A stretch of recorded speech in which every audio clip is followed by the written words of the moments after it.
Joahaz rules in Israel. Joahaz son of Jehu began to rule over Israel in the 23rd year of King Josiah's reign in Judah. He reigned in Samaria 17 years. But he did what was evil in the Lord's sight. He followed the example of Jeroboam son of Nebat, continuing the sins that Jeroboam had led Israel to commit. So the Lord was very angry with Israel, and he allowed King Hazael of Aram and his son Ben-Hadad to defeat them repeatedly.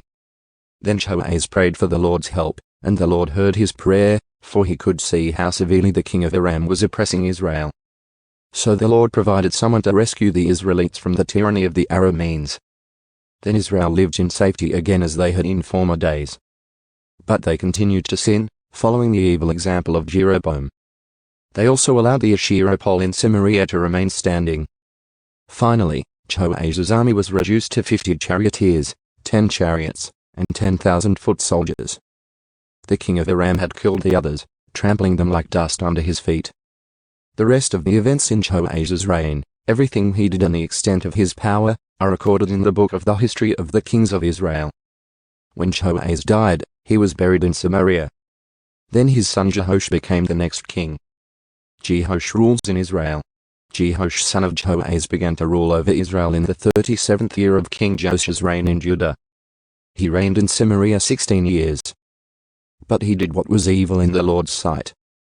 He refused to turn from the sins that Jeroboam son of Nebat had led Israel to commit. The rest of the events in Jehoash's reign and everything he did, including the extent of his power and his war with King Amaziah of Judah, are recorded in the book of the history of the kings of Israel. When Jehoash died, he was buried in Samaria with the kings of Israel. Then his son Jeroboam too became the next king. Elisha's final prophecy. When Elisha was in his last illness, King Jehoash of Israel visited him and wept over him. My father, I see the chariots and charioteers of Israel," he cried.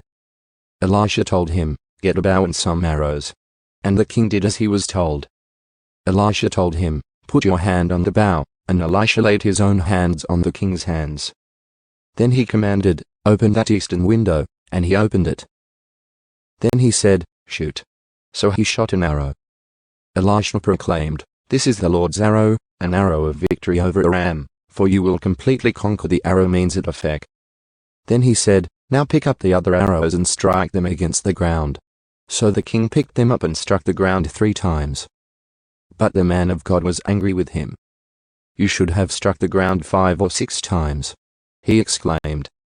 "Then you would have beaten Aram until it was entirely destroyed. Now you will be victorious only 3 times. Then Elisha died and was buried. Groups of Moabite traders used to invade the land each spring. Once when some Israelites were burying a man, they spied a band of these raiders. So they hastily threw the corpse into the tomb of Elisha and fled. But as soon as the body touched Elisha's bones, the dead man revived and jumped to his feet. King Hazael of Aram had oppressed Israel during the entire reign of King Joahaz. But the Lord was gracious and merciful to the people of Israel, and they were not totally destroyed. He pitied them because of his covenant with Abraham, Isaac, and Jacob. And to this day he still has not completely destroyed them or banished them from his presence. King Hazael of Aram died, and his son Ben-Hadad became the next king. Then Jehoash son of Joahaz recaptured from Ben-Hadad son of Hazael the towns that had been taken from Jehoash's father, Joahaz. Jehoash defeated Ben-Hadad on 3 occasions, and he recovered the Israelite towns.